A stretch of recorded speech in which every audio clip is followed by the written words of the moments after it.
pals, I'm here today to answer the questions you asked me, the non-bookish questions you asked me, I think back in February. So it was my 10-year booktube anniversary in January, so I decided to sort of celebrate that by letting you ask whatever questions you wanted, and there was a lot of bookish questions, so I've answered all of those in a previous video. I'm now answering all the non-bookish questions. A few of the questions were to do with my job, and I've had a lot of upheaval in the last couple of months to do with my job, so I sort of had to postpone doing this video because I just couldn't answer some of those questions because it was all just up in the air. So yeah, it's sort of settled a little bit, so I'm going to try and answer now. I'm going to try and group these questions somewhat, but we'll see if that's achievable. The first one is, what did I study? I guess that means like at school and at university. When I was 11, I found out what a wildlife conservationist was. And from that moment, I was like, that is what I'm going to do. I was obsessed with it. And so I went to the University of Kent in Canterbury, where they have a really great school of conservation and anthropology. And I studied wildlife conservation and done absolutely nothing with it since then. I love the degree. I found it deeply fascinating. If you are interested in wildlife conservation, I mean, things probably have changed somewhat, but at the time, loads of the degrees I looked at were much more ecology and biology focused, which wasn't what I wanted.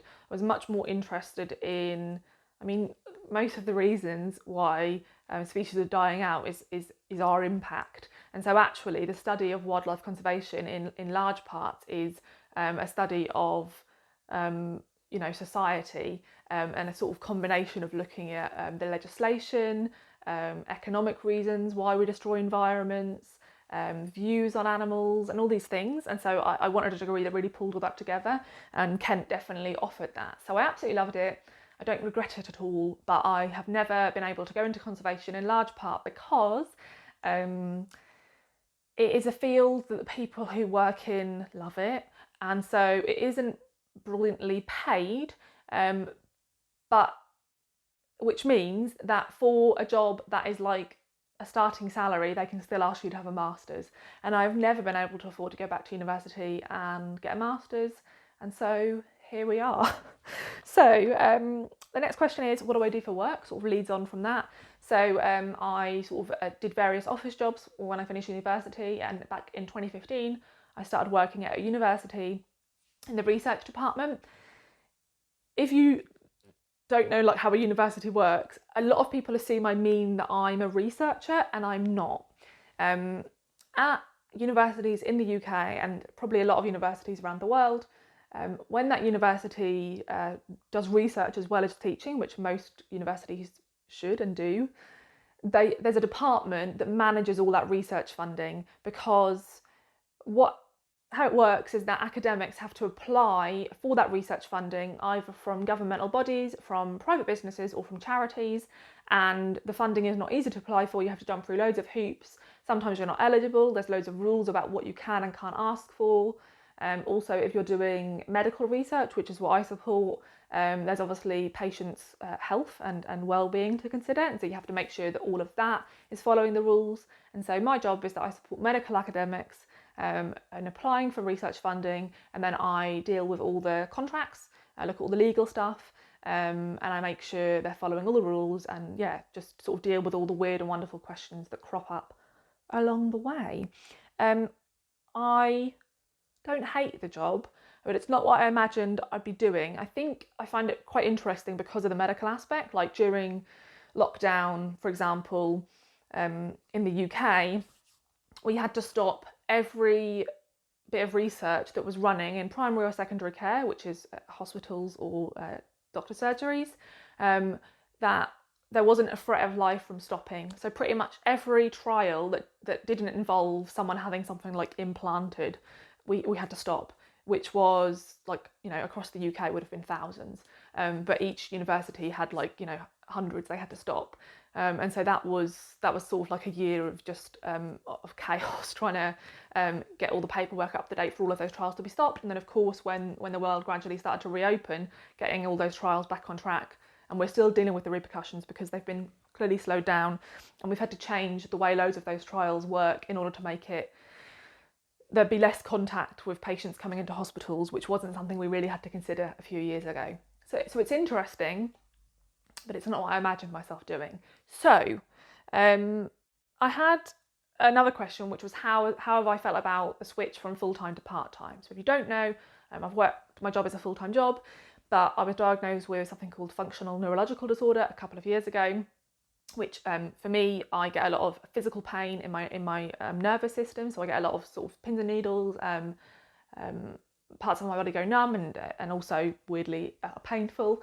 And I'm on medication for that, but the medication really only does so much. And the sort of advice from the people I've seen at the hospital and such is that I should probably see a therapist, but also try and reduce stress and that sort of stuff in my life. So I thought, okay, well, I love the channel and I don't want to stop the channel, but having a full-time job and the channel is a bit too much. I probably spend at least 5 hours a week on the channel, and that's before I even attempt to reply to comments, which sometimes I don't even manage, which I don't like that. I want to be able to reply to all the comments. And so I thought I don't want to stop the channel because I love it. And so maybe I can focus more on the Patreon and hopefully have more people join me over there, and I can then afford, it's not going to equal what I would be earning by reducing my time, but at least it might make it a bit more feasible. And so that's the decision I took. And so in January I started working, I have Tuesday and Thursday afternoons off, and it's been a mixed bag because I love having the afternoons off. I'm really good at turning the computer off at the time I'm supposed to finish, and then using that time to chill. I usually, like on a Thursday, I go to a cafe and have a bit of cake and read a book for an hour, and then I come home and do a couple of videos. So I have got good with that. What hasn't been good is that I haven't had any work taken off me, which was supposed to happen. And so I have too much work to do in the time I have, which is, not really reducing my stress. And also, I think financially it is a bit worrying, because I think I did prefer the cushion of knowing exactly what I was going to earn, rather than it sort of being reliant on Patreon, which is of course changeable because people have their own financial worries, And so I'm super grateful for the people that support me on there, but it's not really something I like to push that much, because I understand that we all have our own bills to pay, and like the cost of living crisis, I completely understand why that is non-essential. And so I have a couple more months of it. It's a trial, and so at the moment I'm sort of undecided, and so I'll see how that goes. I have enjoyed doing more videos. I have enjoyed doing the book club over on the Patreon, and that all has been really fun, and I will hopefully continue with that, but I'm just not sure if I'll also continue with the reduced hours at work. So someone just said, like, how is your job generally? So it's all been a bit mad, because the university have recently announced that they've lost a lot of money, just I think from poor management.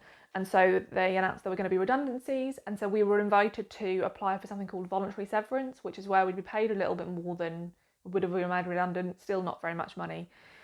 But I decided to apply for it because I was like, I've been saying for ages that I'm not happy here. And so if they're going to pay me a little bit of money to go, like, why not? And everybody thought that they were all going to be approved because they want to avoid redundancies. But actually what they've done is approve the ones where someone was going to be made redundant, and if not approve them, which is my case. I found out just over a week ago that mine hasn't been approved because I'm not one of the people who'd be made redundant, which is obviously great, which I sort of knew because I work in the research department.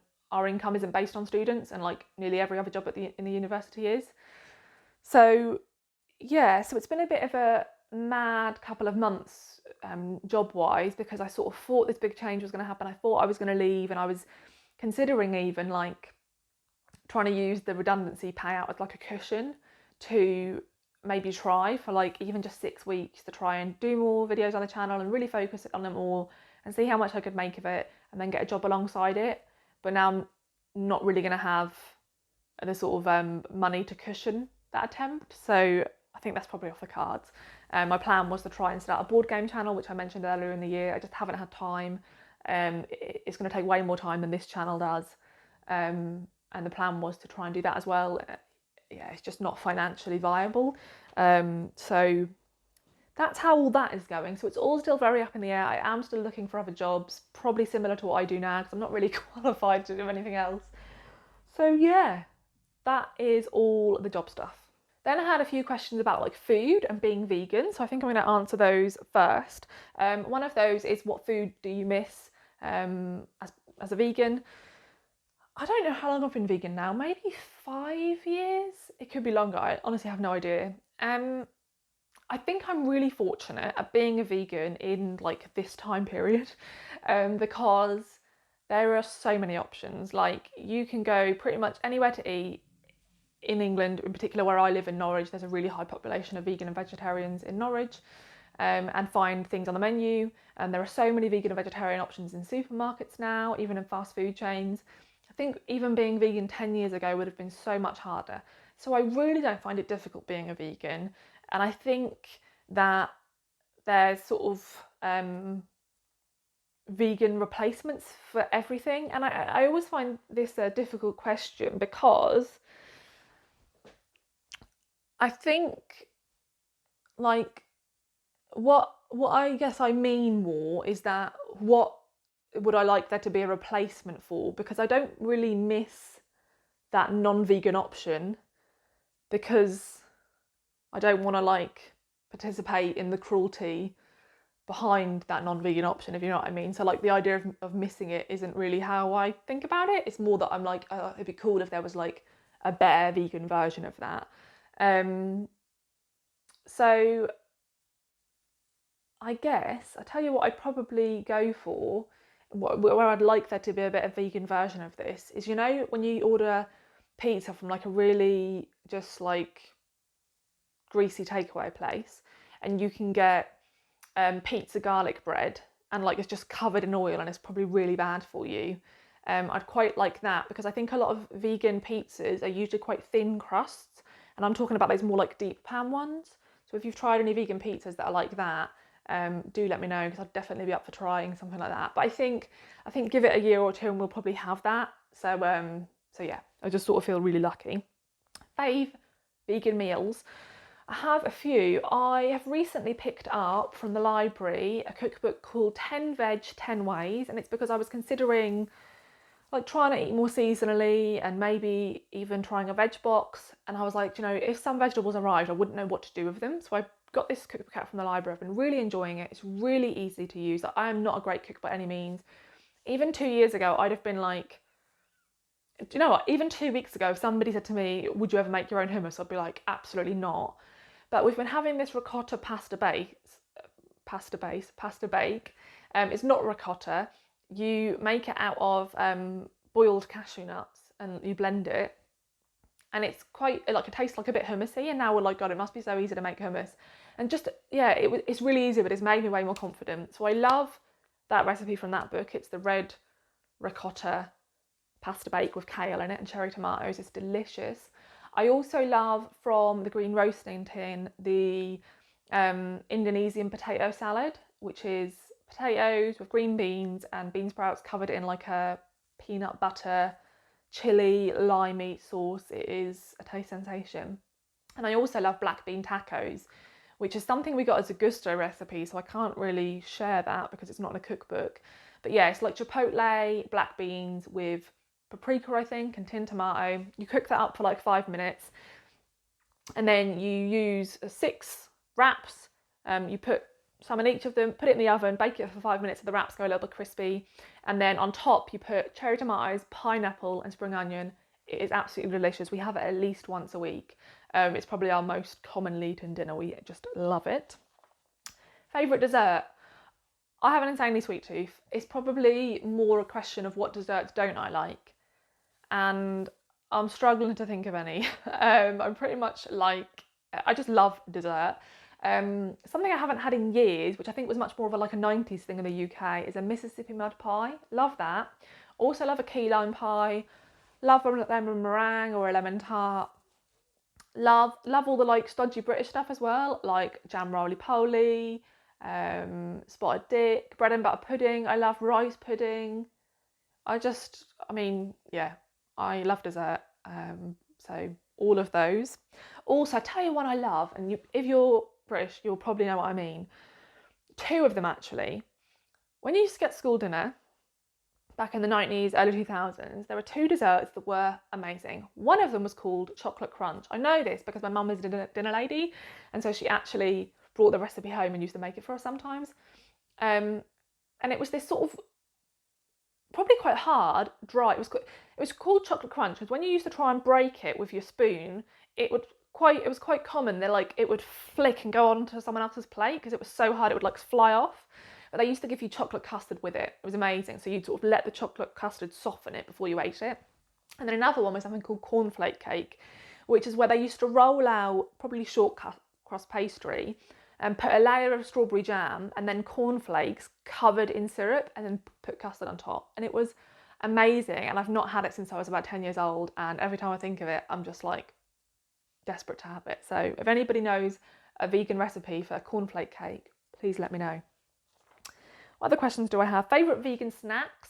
In the last year or so, John and I have discovered a company called Buttermilk, and they do like fake Snickers, fake Crunchies, fake M&Ms, and they're honestly like my absolute favourite vegan chocolate. They are amazing. I also love M&S do a chocolate bar. It's in like a blue and white wrap, and it is like a hazelnut truffle with sea salt in it. I pretty much love any chocolate that has crunchy bits and salt in it. So I love that as well. I love sweets, again, sweet tooth. So I quite regularly order from a company called V Gummies. I'll link them down below. Any excuse, if we're going to Centre Parks for a few days, if it's my birthday coming up, if I have any holiday off work, I will order myself some sweets from them. So yeah, those are probably my favourite vegan snacks. And one of my favourite drinks, which I mean it's not really worth mentioning that it's vegan, but just because I have a can here, is appetizer. I love appetizer, and have got back into buying myself a can every now and again. Now it's getting a little bit warmer and sunnier. The last food question is, have I tried the new This Isn't Bacon? And I haven't, because I haven't seen it anywhere. And now isn't it like streaky bacon, which I don't know if I ever liked, like God knows how many years ago when I actually ate meat. I don't know if I even ever liked that then. So if I see it, I'll try it, but I haven't seen it anywhere. But I do like the standard This Isn't Bacon, although I'm not... As you can probably tell from the meals I described, I'm not a massive fan of like meat replacements anyway. I just like really enjoy veg and like beans and stuff. But I will give it a go if I see it. So I might just start going through these there's some random ones, so I'm just gonna go down the list now. What pet would you love? So we have 2 wonderful cats. It feels like we have 4 cats at the moment because there are a couple of ginger cats that live a few houses down who are absolutely obsessed with Johnny. Johnny is a delivery driver. He goes out on his bike every day, and every day when he goes out to the shed, they hear him unlock the shed and they just come run into our garden, and it takes him ages every day to leave for work because he just is out there stroking them. He absolutely loves them, and they come back again when he comes home and puts his bike away, and then they start just like not leaving. And one evening they left at about 5, clearly had gone home to be fed, and came back like half an hour later. And then one day I stupidly encouraged, we've given them names, we don't know their names. I encouraged Charlie onto our windowsill in the dining room so I could like just stroke him through the window, and he did, and now they do it all the time. And now, like, if we've got the back door open, so our cats were indoor cats for years because we lived in a flat, but now we live in a house, they sort of started to look a bit interested in the garden, so we let them go out there, but only when we're out there. And they're really nervy, so if anyone else is nearby, they hear a noise, they'll run in. But they like just sitting out there and like feeling the breeze or whatever. And they come out now, and Ginny and Charlie are just always in the garden acting like it's theirs. But they all, like, they give each other little hisses sometimes, but they're fine. But yesterday, Ginny climbed, we opened the dining room window a bit to stroke her, and she climbed in. And Luna was just sitting watching her and was just, like, fine. Quite funny because Ginny's really small and Luna looks like a giant. Luna and Alba's a half Maine Coon. Yeah, she looks like a giant compared to Ginny. Anyway, so then Ginny picked up one of their toys, and Luna was still watching her, like just looked fine, and then she charged her and hissed. So she was obviously like, absolutely, it's fine you coming in my garden, it's fine you coming in my house, but now it's gone one step too far. So it feels like we have 4 cats rather than 2, but that wasn't the question. The question is, what pet would you love? Goats. I would love, I love living in a city, but if we didn't live in a city, I'd want to live somewhere rural because I'd love a bit of land, and I would love to be able to rehome chickens, but particularly goats. I absolutely love goats. I have so much respect for them. They're just ridiculous. They're really stubborn and pushy. and just, yeah, they're great. I've got a tattoo of a baby goat on my thigh, which I think a lot of people think I'm weird for, because it's like a giant, it's like nearly my whole thigh, with this baby goat just sort of leaping in the air. But I think they're absolutely wonderful.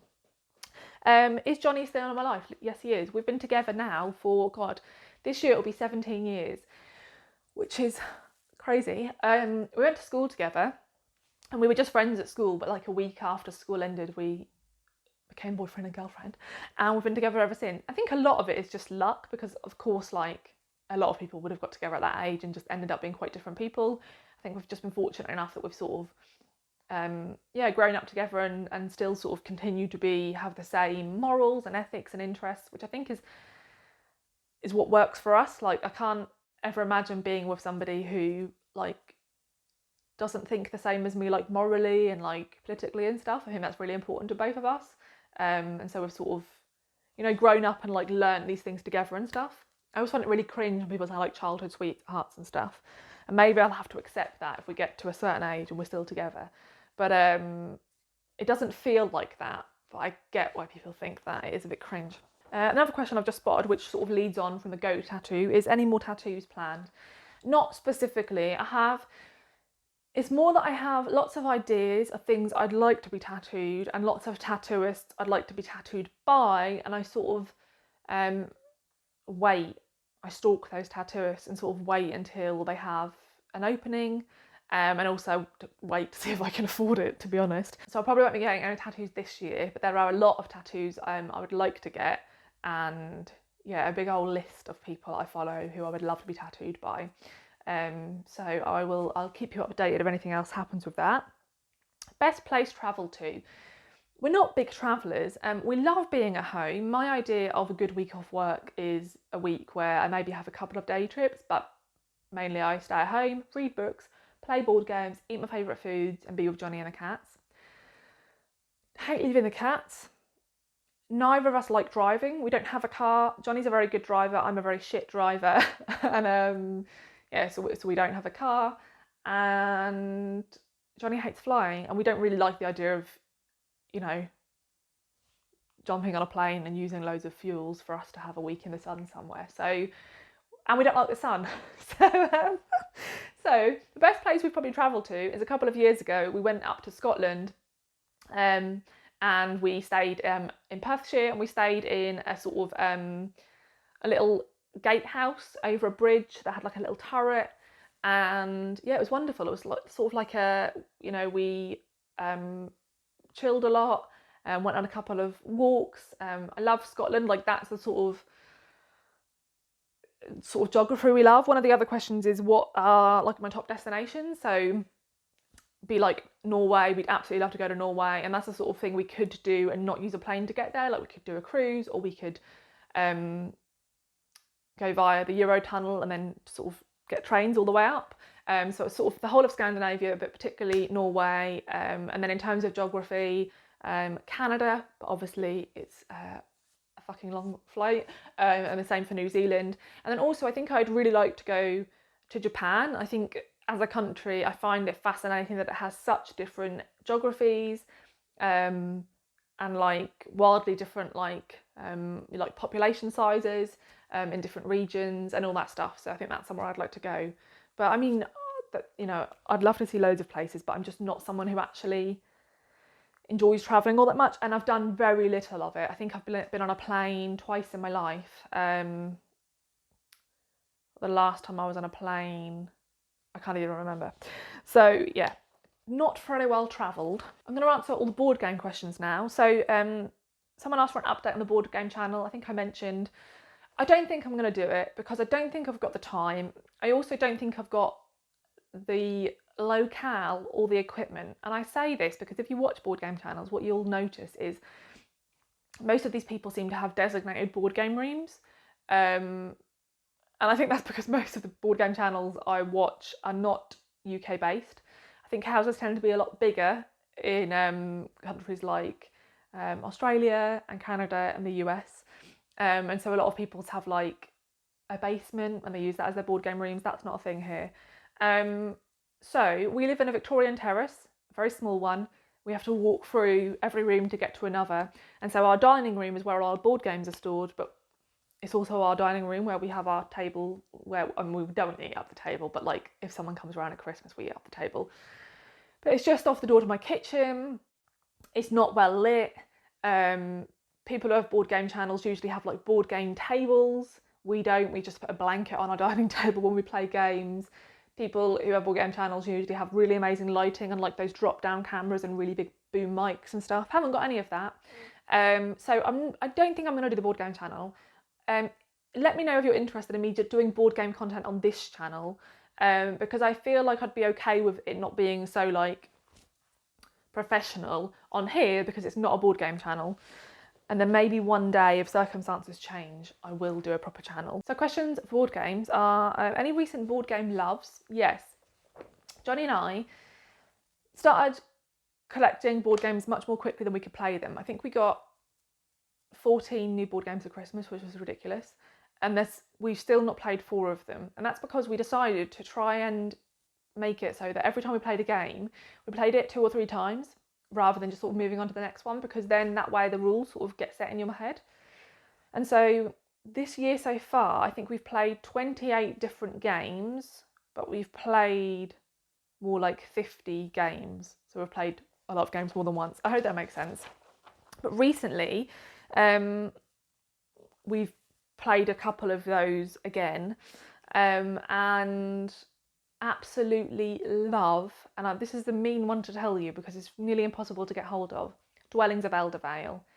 This game came out a couple of years ago and it got rave reviews, and it is in a massive box and it is very expensive, and it sold out within months. And I had it on alerts on loads of these websites, and just before Christmas I got an alert and I was like, am I really going to spend £80 on this game that I've never played, that I could not enjoy? And I decided I was going to, because I knew that if I didn't like it I could probably sell it for more than £80 because it's so rare. So I bought it and it's absolutely brilliant. And if you're into board games and you have the ability to drop that sort of cash on one, oh my god, I love it. One of my favourite games, which has been my favourite game since we started the hobby, pretty much the game that got us into the hobby, is Everdell. Absolutely love Everdell.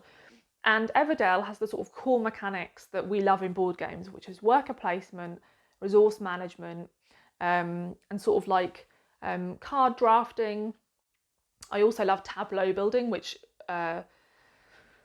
Everdell has, but via cards rather than anything else. Anyway, so Dwellings of Eldervale has a lot of that. The Dwellings of Eldervale is that you play as this sort of fantasy faction. There are 8 different factions, they all have different abilities, and you are moving out on these hexes, you're collecting resources in order to then build a dwelling. And every time you build a dwelling, you have to give up one of your workers. It's got this really cute thing where there's these little roofs that are like hats. So you put them on top of your worker and they then become a dwelling. So then you lose that person to collect resources because they're now a dwelling. You battle, there's monsters out.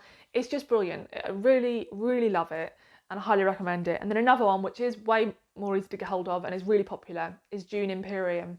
We got this last year, probably quite a while ago, and we played it a couple of times and we were like, I don't really know what everyone's raving about. Like, this is good, but it's not that good. And then last week, Johnny was like, I really want to give it another go because I feel like maybe we're like missing something. And we played it like 2 or 3 days in a row. Love it. Very similar in terms of the mechanics we enjoy, resource management, worker placement, card drafting, all that stuff, and just love it. So yeah, those are the only 2 I'll mention because I'll just run on if not. And obviously, if you're interested in me doing videos, I can talk about a lot more in those videos. My favourite 2-player board games is the next question. Now, Johnny and I have a few games that are just for 2 players because we usually play as 2. And one of those that is my favourite, that is probably everyone's favourite, is Seven Wonders Duel, which is absolutely fantastic. But actually, most of the games we buy, Johnny's quite good at doing a lot of research to make sure they're good for 2 players. And actually, a lot of the games we have that I really enjoy, I wouldn't want to play it any more than 2 players for a couple of reasons. Johnny and I are very slow board gamers. We want to make sure we get every point we can. So we think, I take a long time. We often have to say, just give me a moment and like pause. And so when it says like half an hour per player on a game, It's usually more like an hour per player for us. So if you add a third or fourth player in, it's going to get ridiculous. And secondly, a lot of these games are table hogs. They take up so much room, and there is not room for another player at the table. We have a decent sized dining table, but sometimes we struggle. So a lot of the games we play are not designed for 2 players specifically, but they work really well for 2 players. So yeah, games that I think work really well for 2 players. Isle of Cats, one of the best games. Sort of like Tetris flat lay, but with cats. That works really well at 2 players. Everdell works brilliantly at 2 players, I think, because it can be a really long game, and it's not too long if you just play it at 2 players. I will, while I am talking, I have an app now called ScorePal, which is basically Goodreads but for board gaming. And I look at the games we've played recently. Flamecraft. Flamecraft is wonderful at 2 players, as is Meadow. They're both super cute games, so I really recommend. Yeah, you know, loads. Again, I could run on. Then we have, what would my hobby be if it wasn't reading? Clearly board gaming, but if it wasn't board gaming, then I always think I would like to get more into video games. I played a lot of video games when I was growing up, loved Crash Bandicoot and Spyro, and then I sort of stopped doing that when I was a teenager. And Johnny's massively into video games, so he plays a lot and I see him play a lot. I don't like games of combat, and I know that's like a really big part of video games, so that always really puts me off. But there are lots of games I see that have that sort of cutesy vibe that I think I would love. I'm really bad at like what these type of games. Is it Idle? I don't really like, or like, I don't think I'd like something like Stardew Valley, or oh my god, what is the other insanely popular one? Can't remember the name. I don't think I like games where it's like really slow and you're just sort of wandering around collecting herbs and stuff. Sort of like a bit like, even though I did love The Sims back when it was out, but yeah, I don't think I like those sort of games that are a bit slow moving. I think I much prefer like a platform game, like a level based game. And I don't really think I like open world either. I think I like it to be contained, so I can know I've got to the end of the map and like found everything I need to find. So I think it would be video gaming, and I really would like to make more time for it. We have just started playing Spyro again, and I am loving it. And back in the day, I loved like Mario Galaxy. It was one of my absolute favourite games. And I've had loads of amazing video game recommendations off you all. It's just making the time. Johnny and I also love Overcooked. I'm not very good at it, but I love it. And we also, last year, spent quite a lot of time playing It Takes Two. We've still got a little bit of that to finish. Again, I am shit. And there are points when you do have to, there's a level where you have to like shoot this gun at these killer wasps. You're like, in It Takes Two, you shrink, you like miniature. And Johnny had to play as both characters because I was so incapable of aiming a weapon and shooting it. Also, I panic. And I'm really bad as well at games where you have to move the camera whilst running. Like, my brain can't comprehend that. So Johnny would have to like do his bit on the keyboard with whatever like his guy is supposed to be doing, and then do my bit on the controller with my person and like move between them, and like still did better than me. So yeah, not very good, but I do enjoy it. So that would probably be my other hobby. I do also like puzzles, you know, with an audiobook, but cats aren't very good. Cats and puzzles don't go together very well. Best and worst thing about living in Norwich. I really love Norwich. Like I said, if I didn't live in a city, I would want to live rural. So I like the convenience of a city. Number one thing for me about Norwich is it's really good for vegan and vegetarians. There are a lot of like vegan businesses. Like even our local board game cafe is fully vegan, like just the perfect blend of two of my favourite things. So yeah, I love living in Norwich. I love that it's a very small city comparatively in the UK. There's only a couple of 100,000 people who live here. It is quite beautiful. I went to university, like I said, in Canterbury. Canterbury and Norwich are quite similar cities.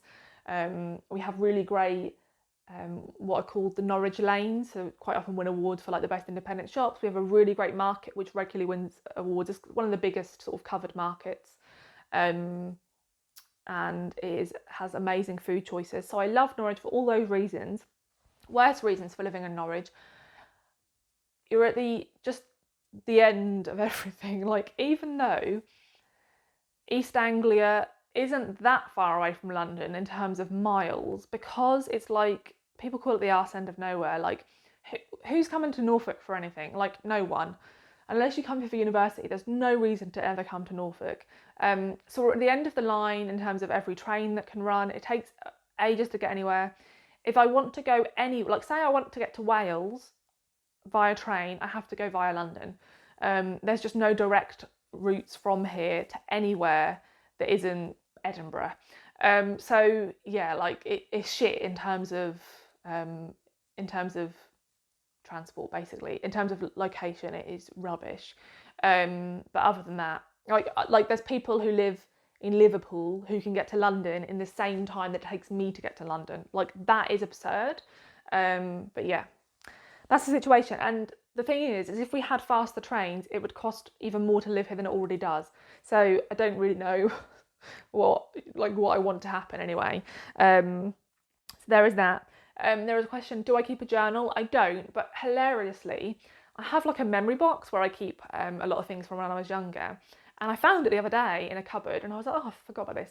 And I looked and there was a diary in there that I'd actually kept back when I was like 21, 22. And it was so cringe inducing. Like, I was reading, basically, I wrote like what shift I'd worked at Asda at the time and what I'd eaten that day. Like, I'm as obsessed with food now as I ever was. Like, I'd literally note what I ate. Like, oh, this is what happened for dinner tonight, can't wait, every day.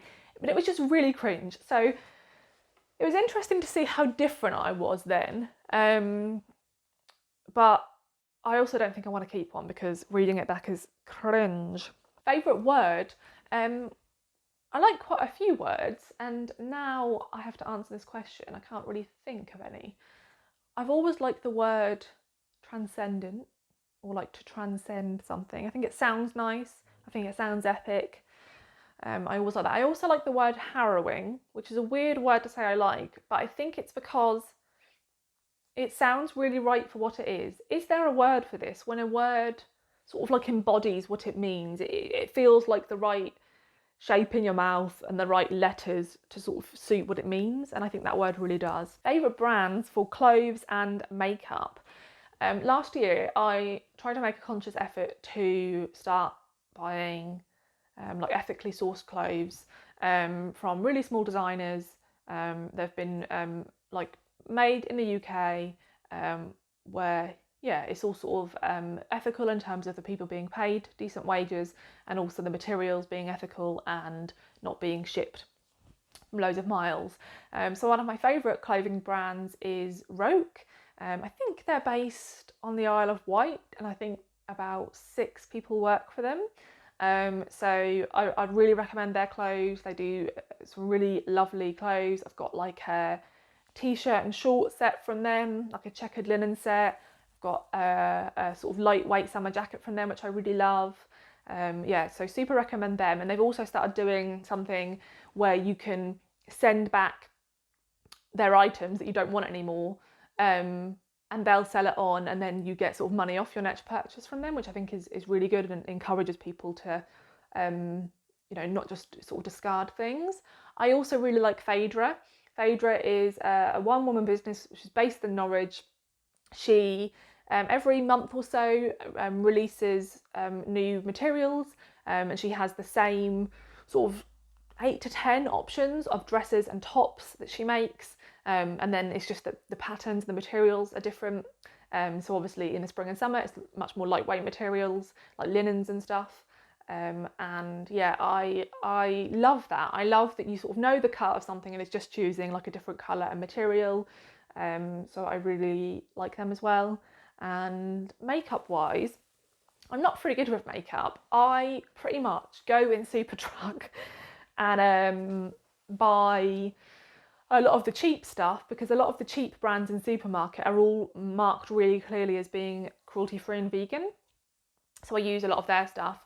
But I do also use Urban Decay, because again, they're very good with everything's cruelty free and nearly everything's vegan. There's a few eyeshadows I think, and maybe lipsticks that aren't, because they use like pigments from some insects, so I don't use those.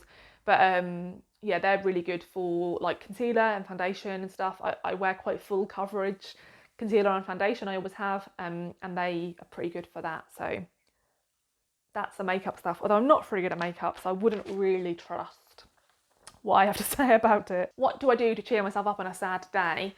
So, as I said, I'm very motivated by food. So a massive thing for me, if I'm in a mood, it's probably because of a couple of reasons. It could be just genuinely life's a bit shit at the moment. Do you know what I mean? Like actual, real stressful things.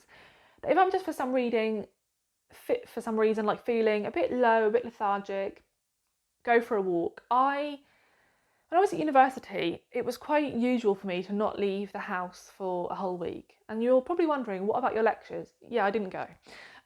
My friends would sign my name, and even with my friends signing my name most of the time, I still got pulled in about attendance, which is absolutely ludicrous because I spent £20,000 on my education and didn't turn up most of the time. But there you go, the joys of being a teenager and making stupid decisions. So I look back at my university years and I had a great time with my friends and like going out drinking. But other than that, I think I was probably quite depressed. And when I look back now, I'm like, no fucking wonder, you never left the house. So I leave the house every day. There are maybe, like, it's incredibly rare, probably less than 5 days a year where I don't leave the house. And the reason for that is if I get to sort of 5 o'clock and I haven't left the house yet, I just feel really low. And so even if it is only just a half an hour round trip to walk to the shops and back to get like something we've run out of, then I do that because I feel so much better having just gone and got some fresh air and moved a bit. So that's a massive thing for me. Even if it's like just like 3,000 steps a day, like I'll never do less than that because I have to do that for my mental health. Another thing is that I love food, and so something else that is likely to make me feel miserable is if I think what I've got in the house and I don't think I've got any nice treats. There's nothing that's exciting me that'll make me real moody bitch. So I have to make sure that there's some stuff in the house that I'm excited to eat. Like Johnny's really good at being like, oh, when we get like, if we've had a long day, I'm like, oh, what are we gonna have for dinner tonight?